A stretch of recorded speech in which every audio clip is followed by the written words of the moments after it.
এরাই শাহবাগে আন্দোলনটা শুরু করছিল, কারণ তারা তাদের কাছে ধর্ম কর্ম মানুষের সম্মান বলতে কোনো ইস্যুজ নাই। তা আপনারা দেখেছেন যে একজন মুরব্বী মানুষকে তারা কিভাবে অপদস্থ হেনস্থ করলো, করার পরেও তাদের উল্টো সরি বলা প্রয়োজন ছিল, কিন্তু তারা সরি না বলে তাদের এই অন্যায়টাকে এস্টাবলিশ করার জন্য তারা আপনাদেরকে ডেকে প্রেস ব্রিফিং করছে। এবং আপনারা সবাই জানেন ধূমপান একটা সর্বসম্মতিক্রমে একটি দণ্ডনীয় অপরাধ। এরপরেও অনেকেই খায়, এটা তাদের পার্সোনাল ইস্যু। কিন্তু যখন একজন মুরব্বী এটাকে নিষেধ করবে, আপনি তো তার উপরে তো মানে উগ্রতা প্রদর্শন করতে পারবেন না, কারণ আপনি অন্যায় করছেন। আমরা সবাই জানি কেউ না কেউ সবাই কিছু না কিছু অন্যায়ের সাথে আমরা জড়িত আছি প্রতিনিয়তই। কিন্তু আপনি তখন তাকে সরি বলতে হবে। অনেকে আছে না, আমরা তো দেখছি সরি বলবে, কিন্তু সে সরি না বলে কি করলো, গরম কাপের চাটা তার মুখের উপরে ছুঁড়ে মারলো। এরপরে সে শান্ত হলো না, এরপরে কাপটা ছুঁড়ে তার নাকের উপরে মারলো, তারপর নাক কেটে তার ব্লিডিং হলো।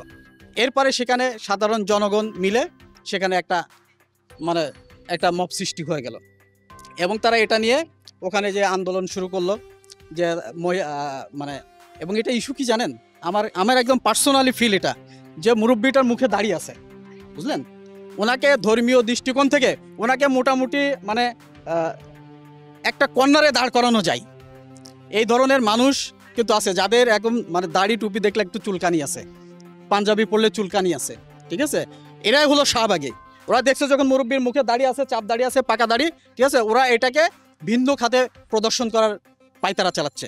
এবং আপনারা দেখছেন তারা কোন ধরনের উদ্রতা বা উচ্ছৃঙ্খল, যে একজন মাননীয় স্বরাষ্ট্র উপদেষ্টাকে তারা কিভাবে অপদস্থ করলো, তার পুষ্পতলিকা দহ করলো, একদম রানিং একজন স্বরাষ্ট্রমন্ত্রী, 5-7 জন ছেলে মিলে, এটা কি তার পদত্যাগ? এই 5-7 জন মিলে সিদ্ধান্তর ভিত্তি থেকে একজন দেশের স্বরাষ্ট্র উপদেষ্টাকে পদত্যাগ করা যায়? আমি তো এটা হাস্যরসিক ছাড়া আমার কাছে আর কিছুই মনে হয় নাই। এবং তারা তো ওপেন স্পেসে সিগারেট খেয়ে একটা অপরাধ করছে। মেয়েদেরকে দেখে হামলা করা হয় কেন, এই ধরনের কোনো রেকর্ড আমি এখনো দেখি নাই। আপনারা সাংবাদিক ভাইরা, আপনাদের কাছে যথেষ্ট পরিমাণ অন রেকর্ড থাকবে। শুধু সিগারেট না, এখানে বিশেষ আরেক ধরনের দুর্গন্ধযুক্ত খাবারও এখানে খাই। আমরা যখন বাচ্চাদেরকে নিয়ে স্কুলে যাই, তখন আমাদের বাচ্চারা মাঝে মধ্যে প্রশ্ন করে, বাবা এই দুর্গন্ধ কেন? এবং এই কর্নারটা স্কুলের ছাত্র উঠতি বয়সের ছাত্ররা এখানে এসে দলবদ্ধভাবে এই মাদক সেবন এবং সিগারেটের একটা ধোঁয়ায় দিনের বেলা অন্ধকার হয়ে থাকে। তো আমরা কিন্তু এটা বেশ কিছুদিন যাবত এই আন্দোলনটা শুরু করছি এবং তাদেরকে বোঝানোর চেষ্টা করছি। তারা যেহেতু আমাদের সন্তান সমতুল্য, বাবারে তোমরা স্কুলে পড়ো, তোমরা এখানে ওপেন স্পেসে সিগারেট খেও না। তারা কিন্তু চলে গেছে, তারা কিন্তু কমে গেছে। এই প্রক্রিয়া কিন্তু অনেকদিন যাবত চলতেছে। সেইটা জেট ধরে হয়তো বা মুরব্বী চিন্তা করছে যে রোজা রমজান মাস, হ্যাঁ, 2টা মেয়ে এভাবে খাচ্ছে, আমি তাদেরকে একটু বুঝাই।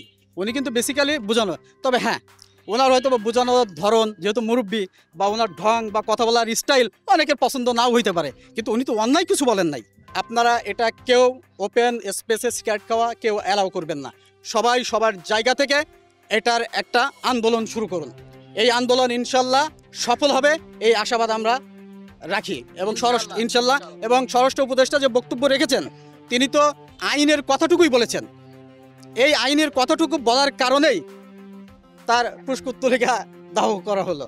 ভাই, শাহবাগী তারাই যারা ধর্মকে তাদের জীবনে, তাই সে যে কোনো ধর্ম হতে পারে না কেন, যার ইসলাম ধর্ম হতে পারে, হিন্দু ধর্ম হতে পারে, খ্রিস্টান ধর্মকে তারা মানে না, আমরা তাদেরকে শাহবাগী হিসাবে আমরা আখ্যায়িত করি।